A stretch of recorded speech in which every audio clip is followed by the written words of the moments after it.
Hello दोस्तों, नमस्कार। मेरा नाम है आकाश और आप लोगों का बहुत बहुत स्वागत है इस चैनल पर। उम्मीद करता हूँ कि आप लोग बहुत अच्छे होंगे। आज की कहानी क्राइम से थोड़ी हटकर और थोड़ी अजीब है और ऐसी कहानियाँ बहुत कम सुनने को मिलती है। ये कहानी एक ऐसे रेलवे स्टेशन की है जहाँ पर कुल मिलाकर 42 साल तक कोई ट्रेन नहीं रुकी। हालांकि इस दौरान उस स्टेशन से कई ट्रेनें गुजरती रही क्योंकि ये कोलकाता और झारखंड को जोड़ने वाली एक मेन रेलवे लाइन थी। मगर जैसे ही ये रेलवे स्टेशन आने वाला होता तो ट्रेन रुकना तो दूर, ट्रेन की रफ्तार और तेज हो जाती। और इन सब का कारण भी बहुत अजीब था, और वो कारण थी एक लड़की। तो जो स्टेशन लोगों की सुविधा के लिए बनाया गया, उस पूरे स्टेशन को एक लड़की ने वीरान कर दिया। ये कहानी वेस्ट बंगाल की है। बंगाल की राजधानी कोलकाता से लगभग 250 किलोमीटर दूर पुरुलिया डिस्ट्रिक्ट पड़ता है, जो कि अपने आप में खुद एक फेमस जगह है। मगर आज की कहानी उसी पुरुलिया जिले के एक गांव बेगुन कोडार की है, जो कि पुरुलिया मेन सिटी से लगभग 35 से 40 किलोमीटर दूर है। ये बात 1960 के आसपास की है। उस दौरान बेगुन कोडार में कोई रेलवे स्टेशन नहीं था। रेलवे लाइन तो थी मगर स्टेशन काफ़ी दूर था, तो लोगों को ट्रेन पकड़ने के लिए 25-30 किलोमीटर दूर जाना पड़ता था या फिर पुरुलिया जाकर ट्रेन पकड़नी पड़ती थी। तो बेगुन कोडार और उस गांव के आसपास के लोगों को बहुत परेशानी होती थी। वो लोग अपने गांव के पास एक रेलवे स्टेशन बनवाने की मांग करने लगे। बात धीरे धीरे ऊपर तक पहुंची। फिर यह फैसला हुआ कि उस गांव में भी एक स्टेशन बनाया जाए। उसके बाद काम शुरू होता है और 1962 आते आते स्टेशन बनकर तैयार हो जाता है। एक छोटा सा ही स्टेशन बनाया गया जहां कोई एलिवेटेड प्लेटफॉर्म तो नहीं है, पर हाँ, उस गांव के हिसाब से ठीक ठाक सा स्टेशन बनाया गया, जिसमें कि एक टिकट काउंटर, एक वेटिंग हॉल और एक क्वार्टर बनाया गया स्टेशन मास्टर के लिए। और क्योंकि वो ज़्यादा बड़ा गांव नहीं था, इसलिए ज़्यादा बड़े स्टेशन की ज़रूरत भी नहीं थी। उसके बाद 1962 में इस रेलवे स्टेशन को चालू कर दिया गया। अब बेगुन कोडार और उसके आसपास के गांव वालों को जो परेशानी हो रही थी वो ख़त्म हो गई। लोग स्टेशन पर आते, ट्रेनें रुकती, कुछ लोग चढ़ते, कुछ लोग उतरते, और सब कुछ अच्छे से चल रहा था। लेकिन सिर्फ अगले 5 सालों तक। 1967 में मोहन नाम के एक स्टेशन मास्टर की वहाँ पोस्टिंग होती है और वो वहीं स्टेशन के सरकारी क्वार्टर में रहा करते थे। एक शाम अचानक उन्होंने देखा कि आउटर पे एक लड़की ट्रेन के साथ साथ दौड़ रही है। तो उन्होंने उसे देखकर नज़रअंदाज कर दिया। उन्हें लगा कि शायद वो ट्रेन पकड़ने के लिए दौड़ रही होगी। उसकी अगली शाम उन्होंने फिर उस लड़की को ट्रेन के साथ दौड़ते हुए देखा। तो उन्हें कुछ अजीब सा लगा, क्योंकि उन्होंने देखा कि वो लड़की ट्रेन के साथ दौड़ तो रही है मगर ट्रेन में चढ़ नहीं रही। उन्होंने इसे भी नज़रअंदाज कर दिया। उन्हें लगा कि शायद कोई ऐसे ही मस्ती कर रही होगी। फिर उसकी अगली शाम उन्होंने उस लड़की को फिर से देखा, मगर इस बार वो चौंक गए, क्योंकि उन्होंने देखा कि वो लड़की इतनी तेज दौड़ रही है कि वो ट्रेन से भी आगे निकल गई। उसके बाद अगले दिन उन्होंने ये बात स्टेशन के सभी एम्प्लॉय से शेयर की, तो उन्होंने कहा कि ये उनका वहम होगा। फिर अगली सुबह वो पूरे दिन उस लड़की को स्टेशन पर ढूंढते रहे, पर उन्हें वैसी कोई लड़की दिखाई नहीं दी। मगर जैसे ही अंधेरा हुआ और ट्रेन आउटर पे पहुंची, उन्हें फिर से वो लड़की दिखाई दी, और इस बार भी उस लड़की ने भागते भागते ट्रेन को पीछे छोड़ दिया और पटरी पर दौड़ने लगी। मतलब कि वो इंजन के आगे आगे पटरी पर दौड़ रही थी, ट्रेन उसके पीछे पीछे आ रही थी। ये देखकर स्टेशन मास्टर मोहन बहुत घबरा गए। उन्होंने ये बात फिर लोगों को बताई, मगर लोगों को तब भी उनका यकीन नहीं हुआ।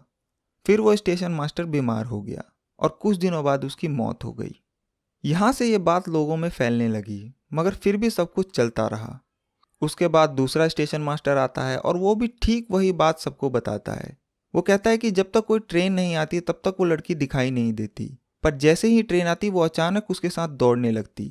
कभी ट्रेन से आगे निकल जाती तो कभी पटरी पर दौड़ती। और क्योंकि उसने अपने से पहले वाले स्टेशन मास्टर मोहन की भी कहानी सुनी थी, तो वो वहाँ से भाग जाता है और वापस नहीं आता और कहता है कि उसकी पोस्टिंग कहीं और कर दी जाए। उसके बाद फिर तीसरा स्टेशन मास्टर आता है और कुछ दिनों बाद वो भी इस जगह से तौबा कर लेता है और वापस चला जाता है और कहता है कि उसकी पोस्टिंग पूरे भारत में कहीं भी कर दी जाए वो चला जाएगा, पर वो वापस बेगुन कोडार रेलवे स्टेशन नहीं जाएगा। जब ये बात उस स्टेशन और स्टेशन से पूरे बेगुन कोडार में फैली कि स्टेशन पर कोई भूत है, कोई लड़की है, तो धीरे धीरे करके लोगों ने उस स्टेशन पर आना ही छोड़ दिया और एक एक करके स्टेशन के बाकी कर्मचारी भी वहां से निकलते गए। दिन के उजाले में फिर भी कोई इक्का दुक्का इंसान वहां पहुंच जाता, पर शाम को कोई गलती से भी उस स्टेशन की तरफ रुख नहीं करता। उस गांव के कई चश्मदीद बताते हैं कि उन्होंने कई बार उस स्टेशन पर उस लड़की को देखा। कई बार उसे पटरी पर ट्रेन के आगे भागते हुए देखा, कई बार उसे पटरी और प्लेटफॉर्म पर नाचते हुए देखा। और कई लोगों ने बताया कि बेगुनकोडार रेलवे स्टेशन पर एक पेड़ है, जिस पेड़ पर भी कई बार लोगों ने उस लड़की को देखा। उसके बाद जब ये बात रेलवे के ऊपर के महकमों तक पहुंची और कोलकाता तक पहुंची, तो उन्होंने भी कोशिश की कि कोई तो जाए उस स्टेशन पर, मगर कोई भी उस स्टेशन पर जाने और वहां काम करने को राजी नहीं हुआ। सभी ने कहा कि हम नौकरी छोड़ देंगे पर उस स्टेशन पर काम करने नहीं जाएंगे, और कोई भी रेलवे कर्मचारी उस स्टेशन पर नहीं गया। मगर फिर भी उस स्टेशन पर ट्रेन आती रही और रुकती रही, पर कोई भी ना तो उस स्टेशन पर उतरता और ना ही कोई उस स्टेशन से चढ़ता, बल्कि गांव वाले अब फिर से वहां से कई किलोमीटर दूर दूसरे रेलवे स्टेशन पर जाने लगे और वहीं उतरते और वहीं से चढ़ते, पर अपने गांव बेगुनकोडार नहीं जाते। तो जिनकी मांग पर वो स्टेशन बनाया गया ताकि उन्हें सुविधा हो, उन्हीं लोगों ने अब स्टेशन पर आना बंद कर दिया। और जब उस स्टेशन से स्टेशन मास्टर गायब, सिग्नल मैन गायब, टिकट कलेक्टर गायब, टिकट विंडो पर कोई नहीं, और जहाँ के लोगों के लिए स्टेशन बनाया गया वो भी गायब, तो लास्ट में मजबूरी में रेलवे ने फैसला किया कि स्टेशन को बंद कर दिया जाए और अब वहाँ कोई ट्रेन नहीं रुकेगी, क्योंकि ट्रेन को भी रोकने के लिए या सिग्नल देने के लिए वहाँ पर मैन पावर की ज़रूरत थी, मगर कोई भी इसके लिए तैयार नहीं था। इसलिए 1967 में स्टेशन खुलने के 5 साल बाद ही उस स्टेशन को बंद कर दिया गया और बेगुनकोडार रेलवे स्टेशन पर ट्रेनों के रुकने का सिलसिला बंद हो गया और धीरे धीरे ये स्टेशन वीरान हो गया। उसके बाद रेलवे ने बकायदा इस स्टेशन को अपने रिकॉर्ड बुक में एक भूतिया रेलवे स्टेशन घोषित कर दिया, क्योंकि उन्हें कारण लिखना था कि क्यों कोई उस स्टेशन पर काम नहीं करना चाहता। और उस कारण में इस लड़की के भूत और भूत का ट्रेन के साथ दौड़ने, पटरी पर दौड़ने और नाचने की बात लिखी गई। तो ये कोई हवाई बात नहीं थी, बल्कि ये बात भारतीय रेल के ऑफिशियल रिकॉर्ड में दर्ज है। उसके बाद 5 साल बीते, 10 साल बीते, पर वो स्टेशन चालू नहीं हुआ। इस दौरान कई सरकारी मंत्रियों ने भी स्टेशन को लेकर बयान दिए। वहीं के एक लोकल एमएलए, जिनके विधानसभा क्षेत्र में स्टेशन और बेगुनकोडार गांव आता था, उन्होंने खुद इस बात को एक्सेप्ट किया कि बेगुनकोडार रेलवे स्टेशन पर एक लड़की का साया है और इसे बंद ही रखना चाहिए, क्योंकि इस लड़की को देखने के बाद कई लोग बीमार हो गए। यहाँ तक कि उस वक्त के झारखंड के डिप्टी सीएम सुधीर महतो, जिनका रिश्ता बेगुनकोडार से भी था, उन्होंने भी इस बात को रिकॉर्ड पर कहा कि स्टेशन पर एक लड़की का भूत है। तो जब सरकार और सरकार के मुलाजिम ही इस बात को एक्सेप्ट कर चुके थे, तो फिर आम पब्लिक इससे कैसे बच सकती थी। उसके बाद वक्त बीतने के साथ ही स्टेशन का खौफ इतना बढ़ गया कि जब भी कोई ट्रेन बेगुनकोडार स्टेशन से गुजरती, तो स्टेशन पर ट्रेन का रुकना तो दूर, स्टेशन आने से 4-5 किलोमीटर पहले ही ड्राइवर ट्रेन की रफ्तार को और तेज कर देता ताकि जल्दी से ट्रेन उस स्टेशन से निकल जाए। स्टेशन आने से पहले उस ट्रेन में जितने भी पैसेंजर होते, सभी अपनी खिड़की वगैरह भी बंद कर लेते और इस बात का ख्याल रखते कि गलती से भी कोई स्टेशन की तरफ ना देखे। ट्रेन के दरवाजे पर जो लोग खड़े होते, जो कि अक्सर आप भारतीय रेल में देखते हैं, वो लोग भी वहां से हट जाते और ट्रेन का दरवाजा बंद कर देते। तो चलिए अब मान लेते हैं कि बेगुनकोडार नाम का एक भूतिया रेलवे स्टेशन है। ठीक है, उस स्टेशन पर एक लड़की का साया है जो ट्रेन के साथ भागती है, नाचती है, वो भी ठीक है। मगर अब सवाल ये आता है कि आखिर वो लड़की कौन है।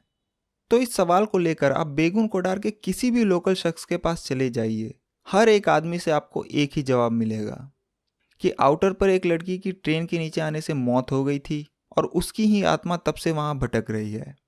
शायद उसे कहीं जाना था और ट्रेन पकड़नी थी, इसलिए जैसे ही ट्रेन आती है वो उसके साथ भागना शुरू कर देती है। अब इधर तो ये स्टेशन वीरान पड़ा था, मगर जब ये बात कोलकाता तक पहुंची तो वहां की ट्रैवल एजेंसियों ने इस भूतिया स्टेशन को भी अपने फायदे के लिए इस्तेमाल करना शुरू कर दिया और बकायदा अपने ट्रैवल पैक में टूरिस्टों को लुभाने के लिए एक भूतिया स्टेशन पर घुमाने का भी पैक ऐड कर दिया। उसके बाद वो लोग टूरिस्टों को दिन के उजाले में बेगुनकोडार रेलवे स्टेशन ले जाते और दिखाते, और जो गाइड होता वो बकायदा उस स्टेशन की पूरी कहानी सुनाता। फिर धीरे धीरे ऐसे ही वक्त बीतता रहा और करीब 35 से 40 साल बीत गए और अब बात मीडिया तक पहुंच गई कि ऐसे ऐसे एक रेलवे स्टेशन है जहां एक लड़की का भूत है और उस स्टेशन को देखने के लिए लोग वह कोलकाता तक से वहां पहुंच रहे हैं। फिर ये बात मीडिया के जरिए पूरे देश तक पहुंचती है। उसके बाद कोलकाता में कुछ लोगों की टीम पैरानॉर्मल सोसाइटी के लोगों के साथ, जो कि भूत और आत्माओं की मौजूदगी की जांच करते हैं, वो लोग ये डिसाइड करते हैं कि वो बेगुनकोडार रेलवे स्टेशन जाएंगे और वहां पूरी रात बिताएंगे। उसके बाद कोलकाता से 11 लोगों की टीम अपने कैमरा और K2 मीटर, जो कि नेगेटिव एनर्जी की पहचान करती है, वो सब सामान अपने साथ लेकर बेगुनकोडार गांव पहुंच जाते हैं। फिर वो दिन में पहले उस गांव के लोगों से बातचीत करते हैं, मगर उस गांव का हर आदमी उनके इस फैसले के खिलाफ था। वो जिससे भी बात करते वो सभी एक ही बात कहते कि शाम होने से पहले यहाँ से लौट जाओ और अंधेरे में तो भूलकर भी उस स्टेशन पर मत जाना वरना मारे जाओगे। मगर यह टीम तय करके आई थी कि आज की रात बेगुन कोडा रेलवे स्टेशन पर ही बितानी है और वो टीम वहां पहुंच जाती है और फिर पूरी रात उस स्टेशन के प्लेटफॉर्म पर, उसके आउटर पर और उस पेड़ पर चेक करती रहती है कि उन्हें कोई दिखाई दे। पर रात से सुबह हो जाती है मगर ना तो उनके कैमरों में कुछ कैद होता है और ना ही उनके K2 मीटर पर कोई नेगेटिव एनर्जी मिलती है। और साल 1967 के बाद पहली बार कोई इंसान इस स्टेशन पर पूरी रात बिताता है। उसके बाद ये टीम अपनी रिपोर्ट देती है और इस रिपोर्ट में साफ साफ कहती है कि बेगुन कोडा स्टेशन पर कोई भूत नहीं है, कोई आत्मा नहीं है। फिर ये बात मीडिया के जरिए लोगों तक भी पहुंची और जब 35-40 साल बीत गए तो लोगों का भी नजरिया बदलने लगा और बेगुन कोडार के ही एक लोकल MLA ने रेलवे मिनिस्ट्री को एक लेटर लिखा और उसमें इस स्टेशन को दोबारा खोलने की बात कही गई। ममता बनर्जी, जो कि आज वेस्ट बंगाल की चीफ मिनिस्टर है, उस वक्त वो रेलवे मिनिस्टर थी और क्योंकि ये उन्हीं की स्टेट का मामला था तो उन्होंने इस पर पहल की और फिर उनके कहने पर लोगों की वहाँ पोस्टिंग की गई, फिर वहाँ की साफ सफाई वगैरह की गई और टाइम टेबल बनाया गया। और पूरे 42 साल के बाद पहली बार सितंबर 2009 में सुबह करीब 11 बजे हटिया खड़गपुर पैसेंजर ट्रेन वहाँ रुकती है। कुछ लोग उतरते हैं, कुछ लोग चढ़ते हैं और फिर धीरे धीरे करके कुछ और लोग हिम्मत करके वहाँ आने लगे और सब कुछ ऐसे ही चलने लगा। मगर आज भी सिर्फ दिन के उजाले में ही वहाँ कोई ट्रेन रुकती है। शाम 5 बजे के बाद वहाँ कोई ट्रेन नहीं रुकती और पूरे बेगुन कोडार के लोग शाम 5 बजे के बाद उस स्टेशन पर नहीं आते। शाम के 5 बजते ही रेलवे का सारा स्टाफ भी स्टेशन से निकल जाता है और आज भी शाम 5 बजे के बाद ना तो कोई स्टेशन पर उतरता है और ना ही कोई स्टेशन से चढ़ता है। तो कुल मिलाकर सिर्फ एक लड़की की वजह से बेगुन कोडा रेलवे स्टेशन पर 42 लंबे साल तक कोई ट्रेन नहीं रुकी। वो लड़की एक वहम थी, अफवाह थी या डर, ये आज तक किसी को नहीं पता। हालांकि बहुत से लोगों ने यह दावा किया कि हमने देखा, मगर बेगुन कोडा स्टेशन पर उस लड़की की मौजूदगी का पुख्ता सबूत कभी नहीं मिला। तो आज की कहानी में बस इतना ही। मुझे उम्मीद है कि आप लोगों को यह कहानी पसंद आई होगी। अगर आपको कहानी पसंद आई हो तो इसे लाइक करें और कमेंट करके बताएं कि आपको कहानी कैसी लगी और इसे ज़्यादा से ज़्यादा शेयर करें और चैनल को सब्सक्राइब करके बेल आइकन को जरूर दबाएं ताकि आप मेरी कोई भी कहानी मिस न करें। मैं आपसे मिलूंगा अगली कहानी में, तब तक के लिए अपना ख्याल रखिए। Thank you very much.